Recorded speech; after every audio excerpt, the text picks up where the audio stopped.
As a person who has been through numerous experiences, both good and bad, in my life, I have learned that taking time to respond when in a mode of crisis or panic or overwhelm is such a game changer.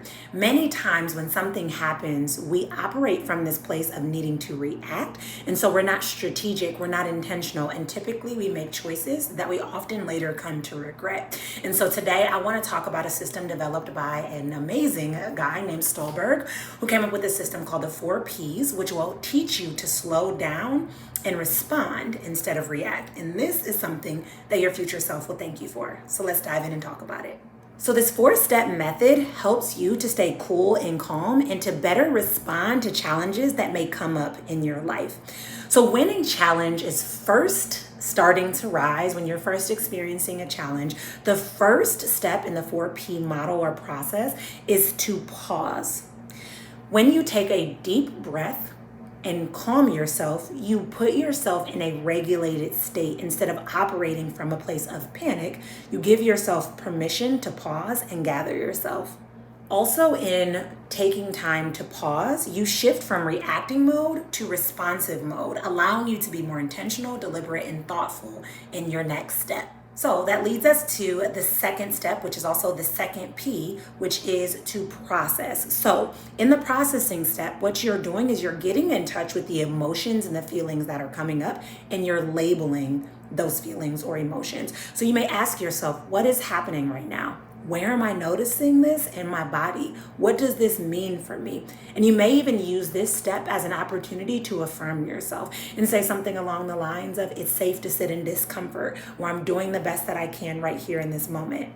When you give yourself permission to label the emotion, you give yourself permission to diffuse it instead of actually trying to attach to it. You also create space between the emotion and the experience so that you're not ingrained in it, you're not sulking in it, you're not sitting and simmering in it, but you're giving yourself permission to be intentional about the way in which you respond and avoid the reacting piece. For me, when I notice what I'm feeling in my body and I'm in touch with that, when I label an emotion, I feel more at peace or more ease and less stress.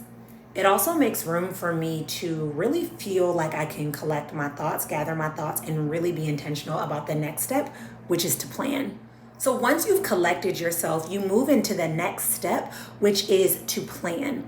So when you're in this state, what you're essentially doing is you're saying, okay, now that I know what it is that I'm experiencing, what it is that I'm feeling, what is the next best step that I can take that my future self will thank me for?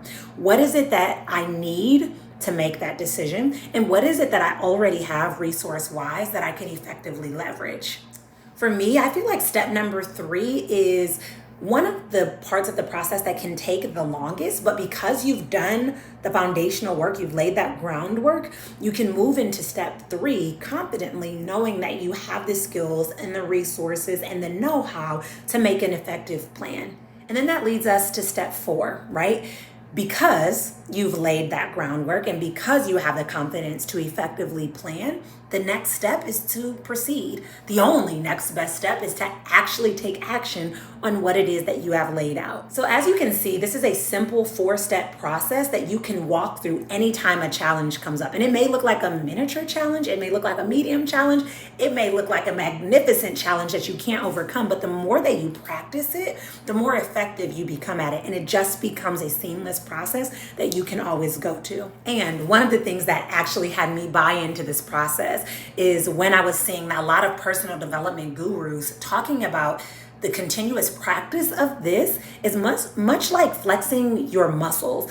And you're flexing essentially a pause muscle. So you're learning how to respond in a calm and regulated state no matter what is coming your way or what is happening. So let me ask you, what challenge are you running into now that you feel like this could be something that you could practice?